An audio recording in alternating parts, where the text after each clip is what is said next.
Jadi saya tuh didatangi oleh masyarakat namanya Ibu Puspi.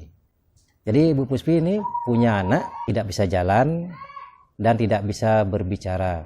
Jadi saya tuh tidak pernah mengobatin orang, disuruhlah menolong. Kita tuh cuma memohon sama beliau berupa tirta suci. Tirta suci inilah yang dipakai untuk mengobati anak itu yang bernama Puspi. Saat itu langsung bisa jalan dan anak itu lari-lari di seputaran candi.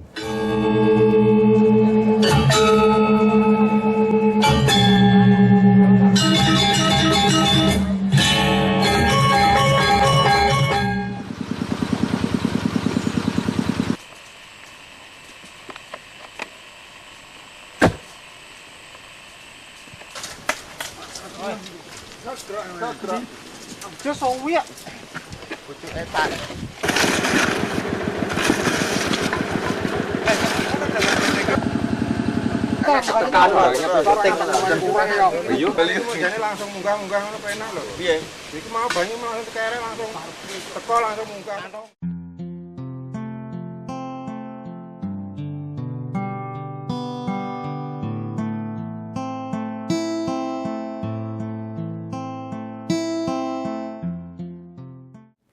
Pembangunan situs kawitan Candi Purwo telah dilakukan sejak tahun 2005. Hanya saja baru sebatas struktur bangunan candi. Pembangunan mandek selama beberapa tahun karena kehabisan biaya. Pada tahun 2007, pembangunan kembali dilanjutkan untuk melakukan finishing dibantu oleh warga Kabupaten Negara dan Pondok Asem. Material yang digunakan pun dengan memanfaatkan bahan-bahan yang dapat ditemukan di areal sekitar. Dalam proses finishing candi, banyak kejadian gaib yang dialami Sucite. Kejadian gaib ini juga dilihat langsung oleh Pini Sepuh Desa Pondok Asem bernama Mbah Sukiman. Pada suatu malam, Mbah Sukiman melihat sinar biru yang disebut dengan wahyu dalam dari timur masuk ke candi.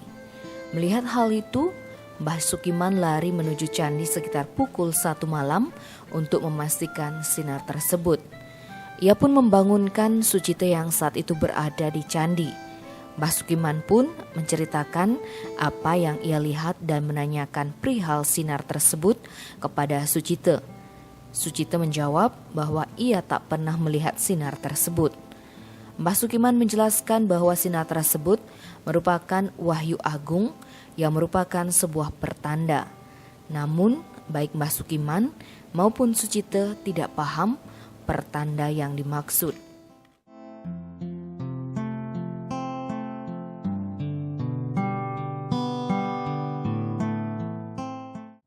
Jadi pembangunan awal itu berupa struktur. Nah, itu kita selesaikan tahun 2005 sampai Odalan Purnama ketiga tahun 2005. Nah, itu baru kita bisa menyelesaikan baru struktur candi yang ada. Nah, setelah itu kita kehabisan biaya. Nah, akhirnya kita mandek selama beberapa tahun. Jadi tahun 2007, nah itu kita mulai bulan Juli kita mulai pembangunan untuk finishing. Nah, pada waktu finishing itu teman-teman dari negara dengan dibantu masyarakat Pondok Asem jadi membantu pada waktu pembangunan. Nah, pada waktu pembangunan kita memakai bahan-bahan yang ada di lingkungan berupa pasir laut. Jadi kita mengambil pasir ya dekat Lampon itu, dekat Alas Purwo lah di sana tuh. Jadi kita memakai sarana apa yang ada di alam tersebut. Nah, di perjalanan waktu pembangunan finishing, nah itu kita tuh mengalami suatu gaib juga. Nah, itu dilihat langsung sama Mbah Sukiman pada waktu itu. Beliau itu adalah orang tua yang berasal dari Pondok Asem. Malam-malamnya, jadi Mbah Sukiman melihat ada sinar biru, jadi kayak pulung. Nah, kalau di Jawa disebut dengan sinar pulung atau dalem. Jadi wahyu dalem itu. Nah, muncullah sinar itu dari timur, langsung masuk ke candi pada waktu kita finishing. Nah, Mbah Sukiman lari langsung menuju candi malam-malam itu, sekitar pukul 1 malam lah. Jadi Mbah Sukiman memang jarang tidur. Jadi beliau itu adalah bini sepuh di Pondok Asem bagian timur, jadi rumahnya di bagian timur. Jadi pada waktu itu beliau itu ke candi. Jadi saya tuh di candi istirahat gitu. Jadi dipanggil bahwa jadi tadinya tuh ada sinar, apakah Pak Wayan melihat gitu. Jadi memang saya tuh tidak melihat ada sinar jatuh itu di candi, itu tidak melihat. Jadi Mbah Sukiman lah yang melihat. Jadi dijelaskan sama Mbah Sukiman bahwa itulah wahyu agung. Nah, siapa yang menemukan, yang bisa menemukan wahyu itu, nah itulah akan ada pertanda.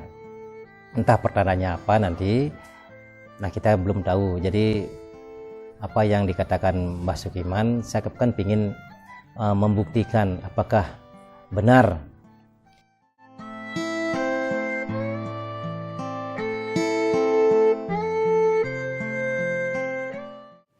Beberapa hari setelah kejadian datangnya wahyu dalem, Sucite didatangi oleh warga yang tinggal di belakang Pura Persen bernama Ibu Puspi. Ibu Puspi membawa anak perempuannya yang menderita lumpuh dan tidak bisa bicara. Sucite diminta untuk memohonkan kesembuhan untuk anak tersebut. Merasa awam dengan pengobatan, Sucite pun ragu. Namun berkat dorongan dari Mbah Sukiman dan beberapa warga sekitar, Sucite pun akhirnya mencoba menolong anak tersebut. Setelah dimohonkan kesembuhan, rupanya hanya satu penyakit yang bisa disembuhkan, lumpuhnya atau tidak bisa bicaranya. Akhirnya Ibu Puspi memutuskan agar lumpuh anaknya disembuhkan. Dengan tirta suci yang dimohonkan dari leluhur, anak itu pun seketika bisa berdiri, bahkan berlari-lari di sekitar candi. Inilah kemujiksatan dari wahyu dalem yang sempat turun ke Candi Purwo. Cerita kesembuhan anak Ibu Puspi pun mulai tersebar. Banyak warga yang mulai datang untuk memohon kesembuhan. Di tengah pembangunan finishing, Sucite pun mulai kewalahan untuk melayani masyarakat yang datang berobat. Merasa kewalahan, Sucite meminta kepada pamannya, Made Sudane, untuk melanjutkan wahyu tersebut dengan melayani warga yang ingin nunas tambe.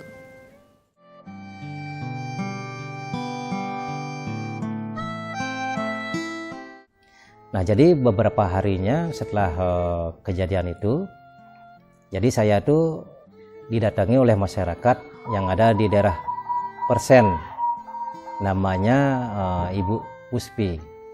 Jadi Ibu Puspi ini punya anaknya ini yang terakhir dah, yang perempuan itu keadaan tidak bisa jalan dan tidak bisa berbicara. Jadi orang tuanya minta tolong dengan kita, gimana caranya supaya anaknya itu bisa sembuh dari sakit yang diderita. Jadi saya itu tidak pernah mengobatin orang, jadi seperti dipaksa sedikit dalam keadaan seperti itu. Jadi akhirnya Mbah Sukiman dan beberapa masyarakat, tokoh masyarakat yang ada di Pondok Asem disuruhlah menolong. Jadi saya tuh jadi dengan keadaan apa adanya, jadi memohon sama beliau, ya semoga anak ini bisa sembuh Nah saya tanya karena anak ini ada 2 penyakit. Pertama adalah lumpuh, tidak bisa jalan. Kedua tidak bisa bicara.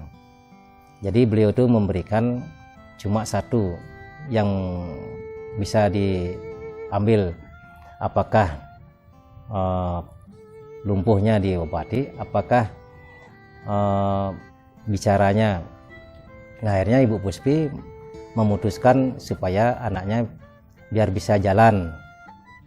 Nah, akhirnya dengan kekuatan apa yang dijelaskan semalam sama Mbah Sukiman, ternyata pada waktu itu memang betul. Jadi Wahyu Agung itu adalah leluhur kita Nusantara. Jadi betul-betul ingin bangkit, ingin memberikan restu kepada keturunannya. Di sanalah beliau itu memberikan suatu kemujizatan. Jadi kita tuh cuma memohon sama beliau berupa tirta suci. Tirta suci inilah yang dipakai untuk mengobati anak itu yang bernama Puspi. Nah, akhirnya bisalah saat itu langsung bisa jalan dan anak itu lari-lari di seputaran candi. Nah, itulah keajaiban beliau saat itu, dan memang betul-betul beliau itu mengayomi keturunan yang ada di Nusantara ini. Nah, pada waktu itu bukan Bu Puspi aja yang hadir untuk berobat, tapi akhirnya banyak yang datang pada waktu itu memohon pengobatan. Nah, akhirnya pada sampailah saya tuh di sana tuh kewalahan. Jadi kewalahan sekali karena apa? Ya kita sambil konsentrasi pada waktu finishing, nah sambil menjalankan wahyu beliau untuk pengobatan. Nah, di akhir daripada finishing, karena kita kelelahan, jadi datanglah Pak Ade saya, Pak Ade Sudano. Nah, saat itulah karena kita tuh masih kecil, jadi wahyu itu supaya Pak Ade Sudano yang meneruskan. Nah, akhirnya pada saat itulah Pak Ade Sudano kembali melanjutkan pengobatan itu di candi, sampai candi itu di hari melas pasnya itu.